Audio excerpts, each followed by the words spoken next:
পাকিস্তানে ভয়াবহ হামলায় নিহত হয়েছে 12 জন সেনা।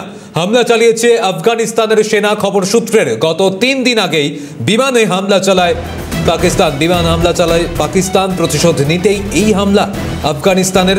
প্রশ্ন উঠছে এখন সেটাই।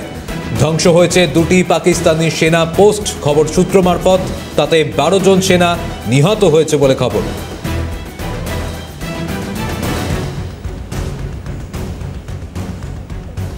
আর এই প্রসঙ্গে আমরা কথা বলেছিলাম কর্নেল দীপ্তাংশু চৌধুরীর সঙ্গে। তিনি কি বলেছেন শোনাবো আপনাদের। তালিবানকে হনুমান বলা উচিত কিনা, কিন্তু হনুমানের লেজে আগুন যদি কেউ লাগায় তাহলে লঙ্কা ছাড়ছাড় হয়।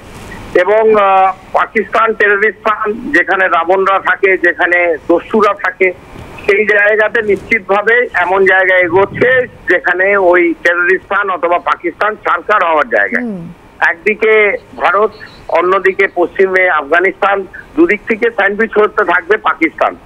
এবং পাকিস্তান যে জিনিস শুরু করেছে, বিশেষ করে নর্থ ওয়েস্টার্ন ফ্রন্টিয়ার প্রভিন্স অথবা বালুচিস্তান, আমার মনে হয় এই দুটো প্রভিন্স ওরা ধরে রাখতে পারবে না। এবং আফগানিস্তান নিশ্চিতভাবে তার বহুদিনের যে রিভেঞ্জ, সেটা কিন্তু সময় হয়ে গেছে আস্তে আস্তে নেবার।